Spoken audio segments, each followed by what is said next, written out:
തെരഞ്ഞെടുപ്പുകളിൽ കൈവിരലിൽ മഷിയടയാളം പുരട്ടാനും മെഷീനുണ്ടെങ്കിലോ അങ്ങനെയൊരു യന്ത്രം കണ്ടുപിടിച്ചിരിക്കുകയാണ് പാലക്കാട്ടെ ഒരു കർഷകൻ. 3 മാസം കൊണ്ട് വികസിപ്പിച്ച മഷി പുരട്ടൽ യന്ത്രം തെരഞ്ഞെടുപ്പ് കമ്മീഷന്റെ ശ്രദ്ധയിൽപ്പെടുത്താനുള്ള ശ്രമത്തിലാണ് കർഷകൻ.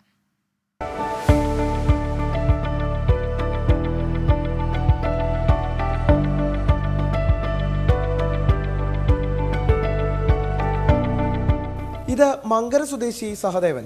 3 വർഷം മുൻപ് ഒരു തെരഞ്ഞെടുപ്പ് കാലത്ത് വോട്ട് രേഖപ്പെടുത്താൻ പോളിംഗ് ബൂത്തിലെത്തിയപ്പോഴാണ് മഷി പുരട്ടാൻ എന്തുകൊണ്ട് ഒരു യന്ത്രമായിക്കൂടാ എന്ന ആശയം സഹദേവന്റെ മനസ്സിലുദിച്ചത്. അങ്ങനെ 3 മാസം എടുത്ത് യന്ത്രം നിർമ്മിച്ചു. പുതിയ യന്ത്രത്തിനുള്ളിൽ വിരൽ വെച്ച് ലിവർ അമർത്തിയാൽ അപ്പോൾ തന്നെ വിരലിൽ മഷി പടരും.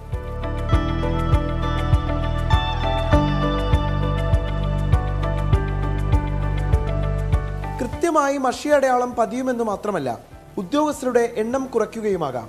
സഹദേവൻ മഷി പുരട്ടൽ യന്ത്രം കമ്മീഷന്റെ ശ്രദ്ധയിൽപ്പെടുത്താനുള്ള ഒരുക്കത്തിലാണ്.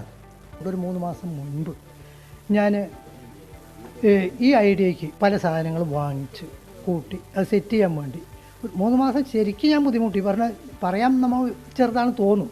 നമ്മൾക്ക് കയ്യിൽ കയറി മഷി തേക്കേണ്ട ഒരു 1/4 ഇഞ്ച്, 1/2 ഇഞ്ച്, 3/4 ഇഞ്ച് എന്ന വിധത്തിൽ നമുക്ക് തേക്കാൻ പറ്റും. പിന്നെ സെൻസർ ഉപയോഗിച്ചുകൊണ്ട് ചെയ്യുകയാണെങ്കിൽ വളരെ ഈസി ആയിട്ട് നമുക്കൊന്നും ചെയ്യേണ്ട. കൂളിംഗ് ഹെൽമെറ്റ്, കൂളിംഗ് കുട, കാറ്റിൽ പ്രവർത്തിക്കുന്ന ക്ലോക്ക് തുടങ്ങിയ നിരവധി കണ്ടുപിടുത്തങ്ങളും സഹദേവൻ നേരത്തെ നടത്തിയിട്ടുണ്ട്. പേറ്റന്റ് ലഭിക്കാത്തതിനാൽ പല കണ്ടുപിടുത്തങ്ങളിലും താൻ വഞ്ചിക്കപ്പെട്ടിട്ടുണ്ടെന്നാണ് സഹദേവൻ പറയുന്നത്. അട്ടപ്പാടി പുതൂരിൽ സൊസൈറ്റി ലാബ് അസിസ്റ്റന്റ് ആയിരുന്ന സഹദേവൻ ജോലി രാജിവെച്ചാണ് ഗവേഷണത്തിൽ സജീവമായത്.